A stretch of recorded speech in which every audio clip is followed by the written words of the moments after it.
Hello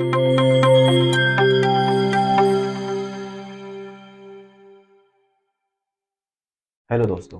तो कल हमने पढ़ा था कि अकाउंटिंग की क्या ज़रूरत है हमारी लाइफ में, इस सोसाइटी में, बिजनेसेस में, और अकाउंटिंग में क्या क्या करियर है, क्या अपॉर्चुनिटीज़ है।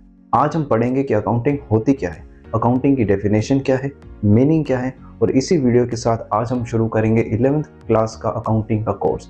तो सबसे पहला टॉपिक आज हम कवर करेंगे अकाउंटिंग की डेफिनेशन।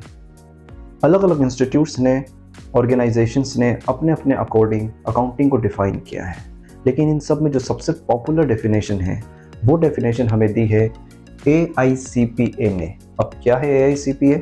AICPA है the American institute of certified public accountants, यानी ये अमेरिका का एक इंस्टीट्यूट है जो सर्टिफाइड पब्लिक अकाउंटेंट्स बनाता है। तो इसने अकाउंटिंग को डिफाइन किया है। तो आज हम देखेंगे कि इसने कैसे इसे डिफाइन किया है।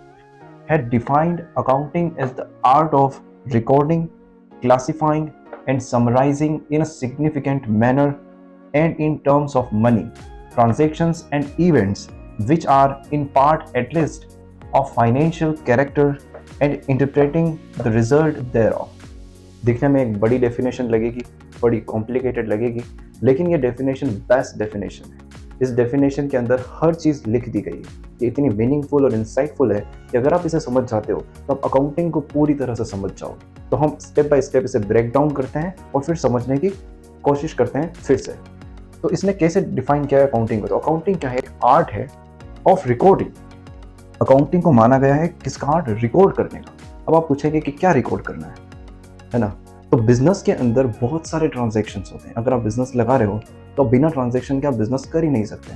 आपको प्रोडक्ट खरीदना पड़ेगा, आपको फर्नीचर लगवाना पड़ेगा, आपको रेंट पेमेंट करना पड़ेगा, आपको सेल करना पड़ेगा, आपको पैसे लेने पड़ेंगे, बोरो करना पड़ेगा, सैलरी देनी पड़ेगी, बहुत सारी चीज़ें करनी पड़ेगी।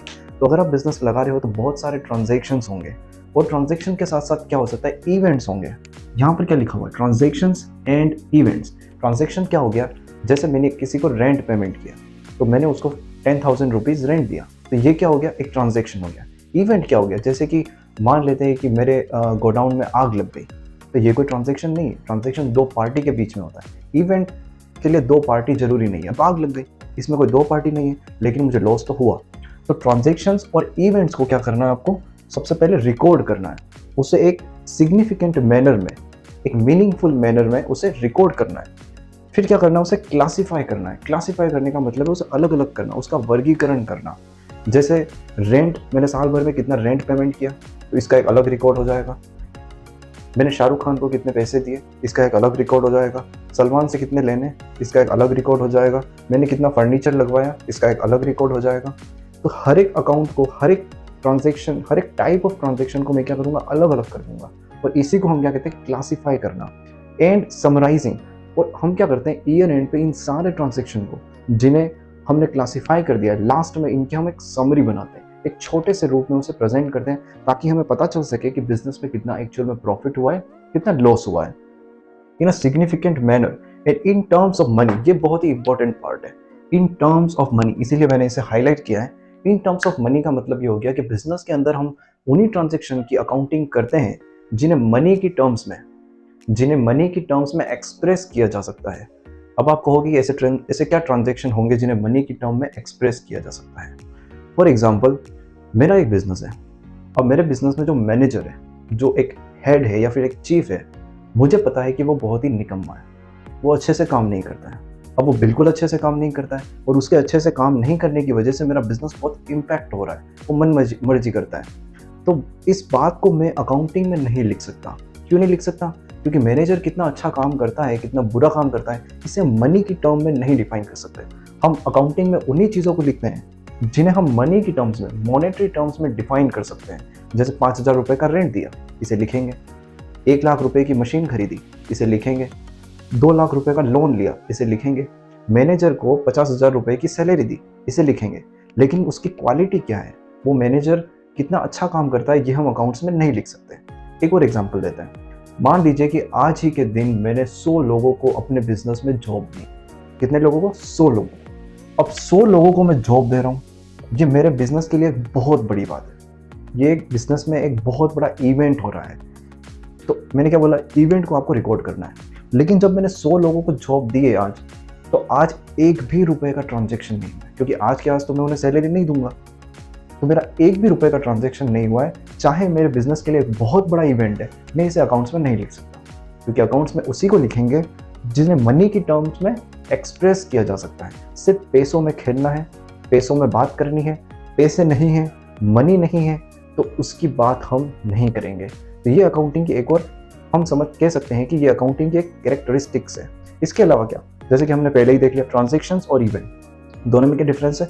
ट्रांजैक्शन वो होता है जो दो पार्टी के बीच में होता है। मैंने किसी को रेंट दिया, मैंने किसी से रेंट लिया, ये क्या हो गया, ट्रांजैक्शन। मैंने किसी को सैलरी दी, ट्रांजैक्शन। इवेंट, आग लग गई, एक इवेंट है। मेरा प्रॉफिट हुआ, एक इवेंट है, क्योंकि प्रॉफिट तो मेरा हुआ, दो पार्टी के बीच में थोड़ी हुआ, तो ये भी एक इवेंट है। साल खत्म हो गया, मेरे पास अभी तक गुड्स पड़ा हुआ है, आधा स्टॉक पड़ा है, एक इवेंट है। ठीक है, which are in part of at least financial character. अब देखो ये भी बहुत इंपॉर्टेंट है।